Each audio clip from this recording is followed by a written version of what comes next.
महाराष्ट्र में शायद सो गई थी और उसे जगाने का काम अगर किसी ने किया तो वो यही नाना पटोले हैं। कांग्रेस के गरम दल के नेता के तौर पर इनकी पहचान है आक्रामकता ऐसी कि जब बात पार्टी की हित की आए तो फिर पार्टी के सहयोगियों को भी आंख दिखाने से पीछे नहीं हटते हैं। जोरदार तालियों के साथ स्वागत करेंगे नाना पटोले जी का और इस सत्र का संचालन करेंगे हमारे सहयोगी गणेश ठाकुर। बड़ी चुनौती है इन पर 24 लोकसभा चुनाव में जो कारनामा कांग्रेस पार्टी ने किया है उसी को दोहराने की। तो मेरे साथ खास मेहमान मौजूद हैं और रोमाना ने जिस प्रकार का इंट्रोडक्शन दिया है वो वाकई में सच है। कांग्रेस कहीं ना कहीं सोई थी और 24 में आपने जगाया और ऐसा जगाया कि अब सत्ता के पास आप पहुंच रहे। तो यही सवाल कि मैं नाना पटोले बोलूं या भावी मुख्यमंत्री के तौर पर आपको सामने सबके जनता के सामने लूं, क्या कहेंगे आप कि आपका चेहरा मुख्यमंत्री के पद के लिए कांग्रेस की तरफ से आ रहा है? देखो, नाना पटोले ने कभी कुर्सी की लड़ाई लड़ी नहीं। जहां पे अन्याय हो वो अन्याय के विरोध में लड़ने की भूमिका हमेशा नाना पटोले ने किया है। उसका इतिहास भी आपको कोई पुराना नहीं हो, ताजा है। महाराष्ट्र अभी तकलीफ में है। महाराष्ट्र की महाभ्रष्ट महायुति की जो सरकार है, एकनाथ शिंदे और बीजेपी की, इनने महाराष्ट्र को बेचने का काम शुरू कर दिया है। महाराष्ट्र के कई उद्योग गुजरात में भेजने में जिस तरह से काम हुआ है वो पूरा देश जानता है। दिल्ली में बैठी हुई सत्ता में नरेंद्र मोदी जी हो या अमित शाह जी हो, दोनों ने महाराष्ट्र को एटीएम बना के रखा है और महाराष्ट्र आज बर्बादी के कगार पे खड़ा है। हमारा दायित्व हो जाता है कि हमारा महाराष्ट्र पहले बचाए और इसलिए महाविकास आघाड़ी करके हम लोग जब सामने जा रहे हैं, जिस तरह से लोकसभा में भी मोदी जी के जिस तरह से महाराष्ट्र पे मोदी जी ने अन्याय किया है उसका विरोध में महाराष्ट्र की जनता ने वोट किया है। महाविकास आघाड़ी करके हमने 31 सीटें महाराष्ट्र में 48 में से जीती है। तो महाराष्ट्र की जनता का आज जो बीजेपी के बारे में और उनके अलायंस के बारे में जो गुस्सा है वो पार्लियामेंट में आपने देखा है और मुझे लगता है कि हम पहले महाराष्ट्र बचाएं और महाविकास आघाड़ी के जो लीडरशिप है हमारी वो डिसाइड करेगी किसको सीएम बनाने। नाना, दो ऐसे राज्य थे जिन्होंने भाजपा को लोकसभा में बहुत बड़ा नुकसान पहुंचाया और दो बड़े राज्य, उत्तर प्रदेश और महाराष्ट्र। महाराष्ट्र का नेतृत्व आप कर रहे थे और लोकसभा के समय जो आपने कैंपेन चलाया महाविकास आघाड़ी ने, उसे देखकर ऐसा लग रहा था कि बहुत बढ़िया कैंपेन चलाया और उसके नतीजे भी सामने आए। लेकिन इस बार थोड़ा मामला बिगड़ता नजर आ रहा है। अब तक आप झगड़ा कर रहे हैं, कल नामांकन का आखिरी दिन था, तब तक झगड़े चले। आपने एबी फॉर्म कई लोगों को दिए, फ्रेंडली फाइट का नाम दिया जा रहा है। कई सारे समीकरण ऐसे हैं जिससे आपका खेल बिगड़ता हुआ नजर आ रहा है और महायुति कॉन्फिडेंट दिख रही है कि अब ये झगड़ रहे हैं, हम अपना निकल जाते हैं आगे। हमसे ज्यादा लड़ाई महायुति में है और मुझे लगता है कि महाविकास आघाड़ी में 1-2 सीटों पे है, वो मामला हम सुलझा रहे हैं। महाविकास आघाड़ी के सभी हमारे बड़े नेता उसमें काम में लगे हुए और वो सुलझ जाएगा। लेकिन महायुति में तो उससे ज़्यादा खतरनाक है जो आपको दिख रहा है महायुति में, लेकिन उसमें महाभारत एक खतरनाक चल रहा है। कल आपने देखा होगा कि एकनाथ शिंदे हेलीकॉप्टर से भी फॉर्म पहुंचा रहे थे। कई जगह में उनके अजीत पवार के और बीजेपी के ग्रुप में उनके उम्मीदवारों के विरोध में उन्हें कैंडिडेट खड़े कर दिए हैं। तो आगे में देखिए, महाविकास आघाड़ी एकदम कंफर्म है और सबसे ज्यादा सीटें लेके महाराष्ट्र में महाविकास आघाड़ी सत्ता पे आएगी और राज्य में परिवर्तन डिसाइड है। लेकिन आप विदर्भ से आते हैं, महाराष्ट्र का नेतृत्व कर रहे हैं कांग्रेस के लिए। विदर्भ में आपने महाविकास आघाड़ी के कोटे से अपने लिए ज्यादा सीटें ली, लेकिन मुंबई में भी आपका दबदबा था, हम कह सकते हैं। आप कोशिश कर रहे हैं उसको लाने के लिए। मुंबई में आपके सांसद चुन के आए, लेकिन 36 में से केवल 10 सीटें आपके पास आई हैं। मतलब आपने विदर्भ अपने पास रखा, लेकिन मुंबई तो गवा दिया ना ठाकरे के सामने। देखो, जो भी मुंबई में हमारा एक संगठनात्मक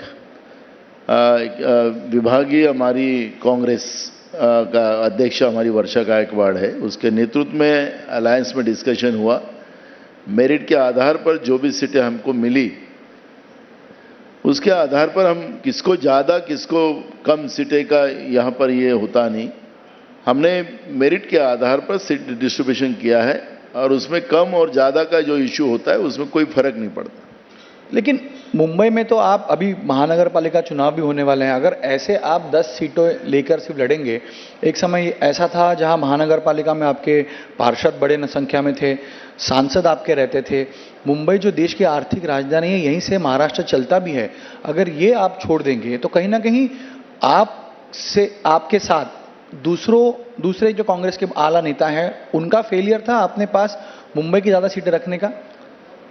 देखो, हम लोग कम से कम 15 सीट पे लड़ने का हमने मानस बना लिया था, लेकिन शिवसेना ने कहा कि हम ज़्यादा सीटें लड़ेंगे, यहाँ से हम सीटें ज़्यादा चुना के भी लाएंगे। हम उम्मीद करते कि महाविकास आघाड़ी करके हम जब महाराष्ट्र की सत्ता में, क्योंकि महाराष्ट्र को बचाना ये हमारा दायित्व है, ये कांग्रेस की भूमिका पहले से ही रही है, और इसलिए मैंने कहा कि जब बीएमसी का चुनाव आएगा तब हम देखेंगे। लेकिन आज उन्हें कहा कि हमारी ताकत ज़्यादा है तो उनको मौका हमने दिया है। आप मानते हैं उनकी ताकत ज़्यादा है यहाँ? उन्हें कहा है हमारे अलायंस को लेके चलना, क्योंकि बीजेपी ऐसी एक पार्टी है कि अपने अलायंस को ही खत्म करती है।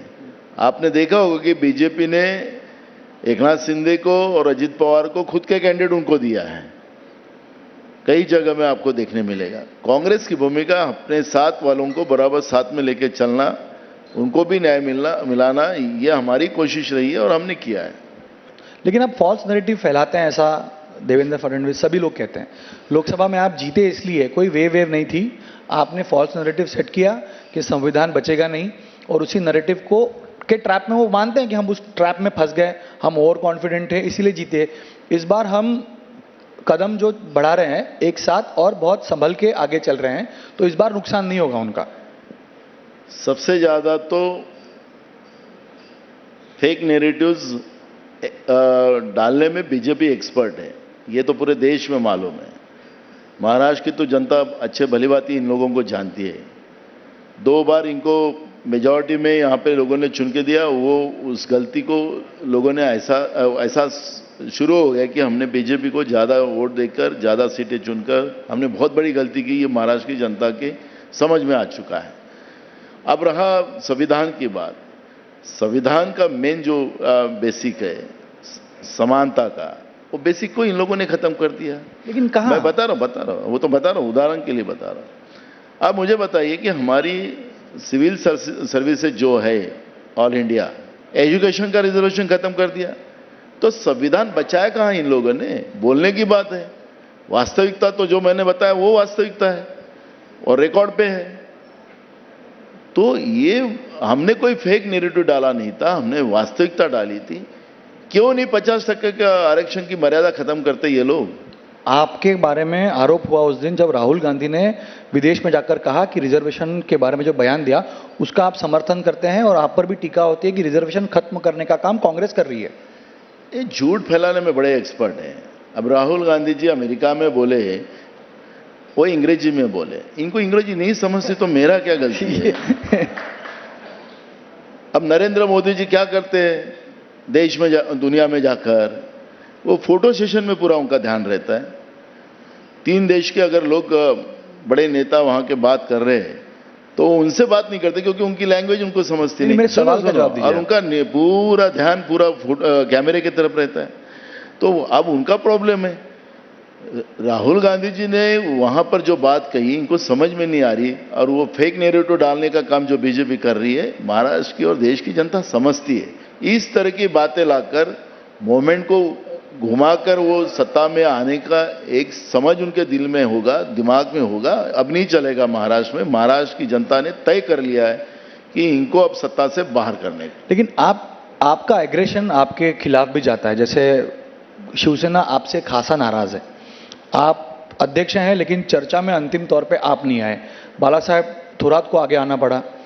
उद्धव ठाकरे ने सुनते हैं कि यह कह दिया था कि मैं नाना पटोले से बात नहीं करूंगा। संजय राउत आप पर टीका करते हैं, तो नाना पटोले से उनके ही दोस्त नाराज चल रहे हैं, तभी तो गड़बड़ हो रहा है। एक गलत न्यूज़ आती है, ठीक है, हम नेशनल पार्टी है, तो मैंने खुद बाला साहब को कहा कि आप जाके बैठिए, क्योंकि ये जो डिस्प्यूट जगह का है, अगर हम बात नहीं करेंगे तो उनको भी पता नहीं चलेगा। हमने लेटर लिखा, हमने जो जगह की बात थी उनसे जाके बात करो, ये करो। तो मैंने कहा, रहा उद्धव जी मेरे से बात नहीं करना चाहते, ऐसा नहीं, मेरे को उन्हें कहा, तो मैंने खुद बाला साहब आ रहे आपके पास, उनसे एक बार समझ लीजिए, मैंने उसको खुद के कहा। तो हमारे अलायंस में कोई प्रॉब्लम नहीं है। तो मुद्दा ऐसा है कि इस अलायंस के समय में ये बातें चलती रहती है। हमारे से ज्यादा खतरनाक उधर महायुति में, उनको छोड़िए ना, मैंने छोड़ दिया उनको। आप अपनी बात करिए। दाना, सवाल ये है कि आपका एग्रेशन, वापस मैं ये कहता हूं, आप खुद के दम पे चुनाव लड़ने के लिए हाईकमान को कह रहे थे क्योंकि शिवसेना नहीं मान रही थी, इसी वजह से आपको दूर किया गया चर्चा से, ऐसा कहा जाता है। लेकिन क्या आपका आग्रह तो था उसको लेकर, क्या आप वाकई में खुद के दम पे चुनाव लड़ने के लिए तैयार थे महाराष्ट्र में इस बार? अब जो बात अब नहीं रही है तो उसके बारे में मैं कोई चर्चा नहीं करूंगा। लेकिन आपने आग्रह तो किया था, जो चर्चा थी। राहुल गांधी आपसे नाराज भी हुए थे क्योंकि हमने अपनी सीटें दे दी, मुंबई छोड़ दिया। नाना पटोले सिर्फ विदर्भ में अपना फोकस रख रहे थे, तभी तो कोंकण में आपका एक उम्मीदवार नहीं है, मुंबई में 10 पे आप आ गए। आपने पूरा फोकस 66 पे किया था। मैं बार बार कह रहा हूं कि अलायंस में मेरिट के आधार पर डिसीजन हो, ये कांग्रेस की भूमिका पहले से थी और रहेगी। आज अब अलायंस की अब सीट शेयरिंग का इशू खत्म हो गया, उस विषय में अभी चर्चा करके कोई मतलब। शिवसेना के तमाम नेताओं का हम जो इंटरव्यू कर रहे हैं उसमें वो साफ कह रहे हैं कि उद्धव ठाकरे हमारी पसंद है, और जनता के मन की पसंद अगर कहें मुख्यमंत्री पद के लिए तो उद्धव ठाकरे हैं। यानी वो मान चुके हैं कि अगर जीतेंगे तो उद्धव ठाकरे बनेंगे सीएम। देखो, हम लोगों ने, कांग्रेस ने भूमिका एक मंच पे हमने रखा है कि एमबीए का ही चेहरा लेके हम जाएंगे। स्वाभाविक है कि उनके कार्यकर्ता जो होंगे वो बोलेंगे कि वो मुख्यमंत्री बने। कांग्रेस के कार्यकर्ता भी कांग्रेस के लीडर का नाम लेंगे। कांग्रेस के कार्यकर्ता किसको चाहते हैं? मेरा सीधा सवाल है आपसे, नाना पटोले को शरद पवार जी के भी कार्यकर्ता आप कर रहे हैं सर। नहीं, मेरी बात सुनो ना, ये तो चलते रहेगा। ये मुख्यमंत्री की कुर्सी की लड़ाई तो चलती रहेगी, वो इशू नहीं है। वो इशू है महाराष्ट्र को जो कलंकित करने का पाप इन लोगों ने जो किया है, उस कलंक से महाराष्ट्र को धोने का काम महाविकास आघाड़ी करके हम करेंगे, और वही महाविकास आघाड़ी का चेहरा लेके हम आगे जाएंगे। कांग्रेस पार्टी के कार्यकर्ता इतना बता दीजिए किसको चाहते हैं, कौन चेहरा हो मुख्यमंत्री पद का? नाना पटोले हो, बाला साहेब थोरात हो, पृथ्वीराज चौहान, एक नाम तो बताइए, आप किसको बताएंगे आगे? उद्धव जी ने कभी बोला नहीं कि मुझे मुख्यमंत्री। मेरी बात सुनो, मेरी बात समझो ना, मैं तुमको सवाल अभी कर रहा हूं, तुम ही कर रहा हो उल्टा। उद्धव जी ने खुद नहीं कहा कि मुझे मुख्यमंत्री बनना है, तो नाना पटोले क्यों बोलेगा? नहीं, मैं तो कार्यकर्ता जो नाना के कार्यकर्ता तो लगा रहे हैं ना पोस्टर की, नाना बने मुख्यमंत्री। सुनो ना, तो कोई हम लोगों ने सोच लिया है कि हमारा दायित्व महाराष्ट्र को बचाना है। मुख्यमंत्री की कुर्सी लड़ाई हमारी आज नहीं है और होने वाली भी नहीं है। जो हाईकमांड डिसीजन लेगा उसी आधार पर मुख्यमंत्री बनेगा। नाना, यहाँ पे आप खुल के तो नहीं कह रहे, लेकिन आपको शुभकामनाएं हमारी तरफ से कि आपकी पार्टी या जो विश्वास के साथ जा रहे हैं उसी विश्वास के साथ जनता भी आपको चुन के दे या अच्छा परफॉर्मेंस हो।